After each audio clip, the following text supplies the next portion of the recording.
Bienvenue à tous pour suivre avec nous ce nouveau numéro du Focus de la semaine consacré aux faits saillants de l'actualité nationale mais aussi internationale. Et nous entamons ce focus par cette visite du président Macron à Djibouti. Cette visite du président français à Djibouti de 48 heures, visite officielle placée sous les signes du renforcement des relations bilatérales entre les deux pays.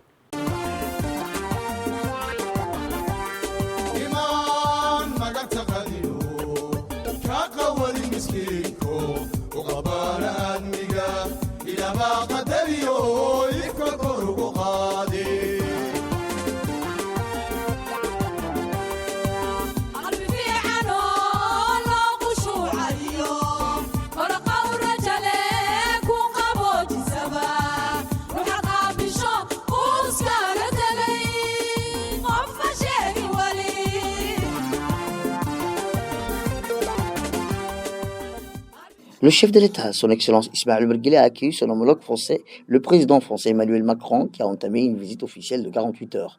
Cette visite marque un moment important dans les relations bilatérales entre les deux pays. Le président de la République, son Excellence Ismaël Omar Guelleh, a réservé un accueil chaleureux à son homologue français Emmanuel Macron en début de soirée de Djibouti, où il a entamé une visite officielle de 48 heures, placée sous le signe du renforcement des relations d'amitié et de coopération entre les deux pays et les deux peuples.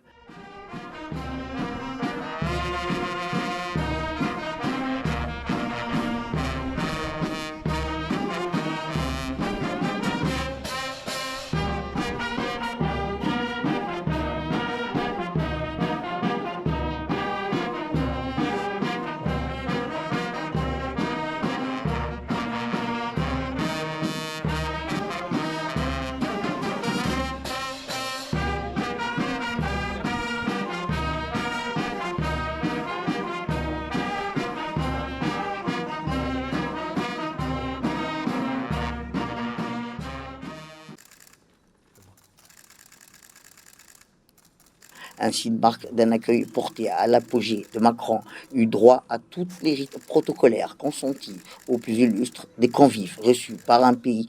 Dès sa descente de l'avion, le président français a été accueilli par le président de la République, son Excellence Ismaël Omar Guelleh, suivi d'un échange d'une poignée de main. Ce geste, aussi simple qu'éloquent, a traduit une volonté commune de renforcer les liens historiques qui unissent la France et Djibouti. Tapis rouge, revue de troupes et d'honneur, tous l'égide de l'autorité directe du président Guelleh a été exécuté avec minutieux, grandeur et précision en l'honneur de la venue du chef de l'État français à Djibouti. Djibouti et la France entretiennent des liens séculaires tissés par le fil de l'histoire et de la proximité culturelle et linguistique. La nature privilégiée des relations entre les deux pays est à la mesure du partenariat éminent stratégique.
Lancement réussi du nanosatellite Djibouti 1B depuis la station spatiale de Vandenberg. Explication. 5, 4, 3, 2, 1. Ignition. Dans un élan significatif vers le développement technologique et spatial, Djibouti a célébré le lancement de son deuxième nanosatellite Djibouti 1B. Djibouti 1B, véritable jumeau de Djibouti 1A, partage des caractéristiques et des missions similaires. Cependant, il se distingue par une inclinaison orbitale de 45 degrés, permettant ainsi une couverture plus fréquente du territoire national.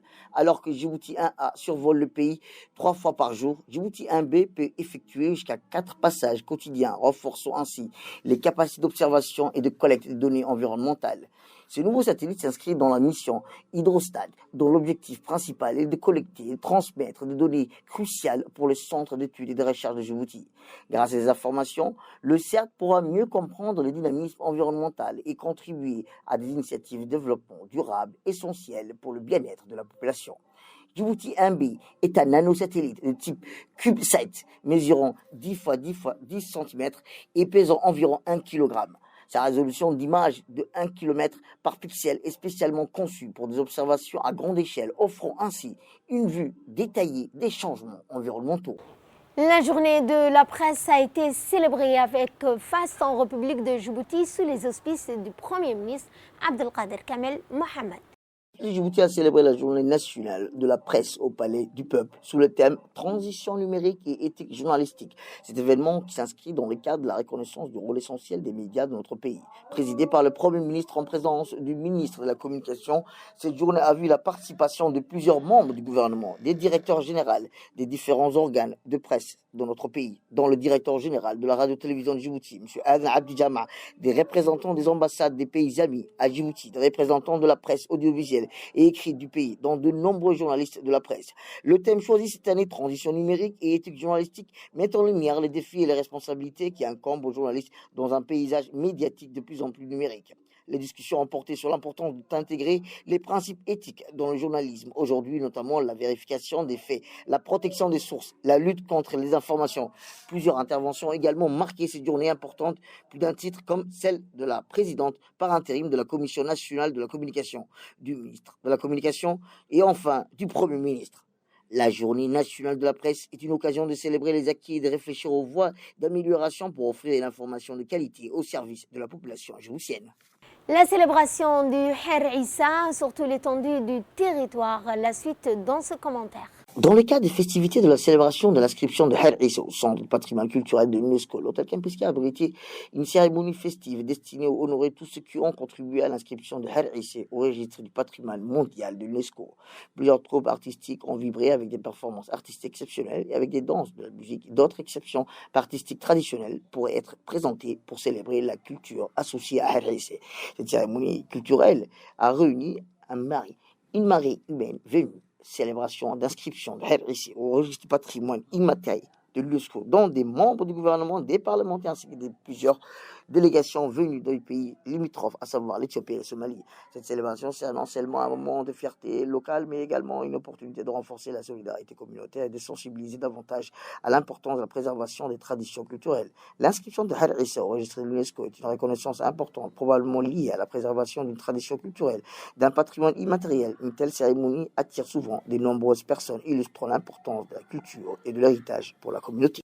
Et dans ce qui domine l'actualité régionale et internationale, en Somalie, le lancement de la construction du projet Getaway. La suite avec Samater Saïd. Le président de la Somalie, Dr Hassan Sheikh Mohamud, a posé la première pierre du projet Gateway Complex, qui comprend des bâtiments modernes abritant des centres commerciaux, un hôtel international, des établissements éducatifs et une plateforme pour organiser des conférences et des événements internationaux. Ce projet constitue une étape importante, illustrant la stabilité du pays et la prise sur la voie de développement. Ce projet est financé par la banque Premier Bank, qui fait confiance à l'investissement dans ce pays d'origine. Il consacre des millions de dollars et devrait être achevé dans les 24 mois. Le président Premier Bank, Djibril Hassan Mohamed, a expliqué l'importance de ce projet pour le pays. Pour sa part, le président Hassan Sheikh Mohamud a salué l'initiative d'entrepreneurs qui ont pris cette mesure de progrès et a souligné que ce projet changera considérablement le visage de la Somalie. Il a également ajouté que la Somalie possède les meilleures perspectives d'avenir en Afrique de l'Est et que les investissements internationaux en cours attirent l'attention du monde sur le pays. La réalisation de ce projet fait partie de la politique gouvernementale visant à promouvoir le développement. À Gaza, Israël bombarde plus de 2 écoles en faisant des morts supplémentaires. En ce qui concerne la suite, c'est avec ce commentaire de Samater Saïd. L'armée israélienne a bombardé à l'arme lourde 2 hôpitaux et une école de Gaza accueillant des personnes déplacées en 24 heures. L'armée israélienne a lancé des bombardements intensifs sur l'hôpital Kamal Adwan, Beth Lahia, dans le nord de la bande de Gaza, assiégé, endommageant certaines sections, a rapporté l'agence de presse Wafa. L'agence a cité des sources médicales qui ont rapporté que l'hôpital avait été la cible de bombardements intenses et aveugles. Les soldats israéliens ciblant l'établissement en utilisant des bombes, des obus d'artillerie et des tirs de snipers. L'attaque a causé des dommages importants aux infrastructures de l'hôpital, notamment ses générateurs électriques et de divers services. Le directeur général de l'OMS, Tedros Adhanom Ghebreyesus, a déclaré que les informations faisant état d'attaques israéliennes contre l'hôpital Kamal Adwan étaient profondément inquiétantes et appellent à un cessez-le-feu immédiat dans la région. En Égypte, cette crise régionale au cœur du sommet du G8, de quoi était-il question? La suite dans ce commentaire. Le président égyptien Abdel Fattah al-Sisi a inauguré jeudi au Caire le sommet de l'Organisation de coopération économique D8. Dans son discours, il a alerté sur les graves conséquences de la guerre menée par Israël à Gaza, ses effets au Liban et les récents événements en Syrie, affirmant que cette escalade aura des répercussions politiques, économiques et mondiales. De son côté, le président turc Recep Tayyip Erdogan a appelé à soutenir le redressement de la Syrie, où les rebelles ont récemment renversé le régime de Bachar al-Assad. Le peuple syrien a besoin d'unité, de solidarité et de reconstruction rapide, a déclaré, insistant sur la restauration et l'intégrité territoriale du pays et la coexistence pacifique. Et pour clore ce focus, nous allons parler de ce bilan qui s'alourdit en Mozambique, plus de 94 morts en ce qui concerne le bilan du cyclone Chido. La suite dans ce commentaire. La tempête qui a frappé le Mozambique le 15 décembre dernier a coûté la vie finalement à 94 personnes. Un bilan désormais en hausse publié dimanche par l'Institut mozambicaine pour les catastrophes naturelles, alors que les 768 autres ont été blessés avec des rafales de vent allant de 260 km à l'heure. La tempête a touché plus de 600 000 personnes au total, plus de la majorité dans la région de Cabo Delgado. Ce phénomène météorologique aura aussi un impact sur l'économie mozambicaine. Les Fonds monétaires internationaux annoncent la révision de la croissance économique 2024 par rapport à la prévision précédente de 4,3%, une baisse qui se justifie aussi par les violentes post-électorales. Outre le Mozambique, le cyclone Chido a touché aussi le Malawi. Et c'est ainsi que se referme ce focus. Merci à vous de nous avoir suivis. Excellente fin de semaine à toutes et à tous.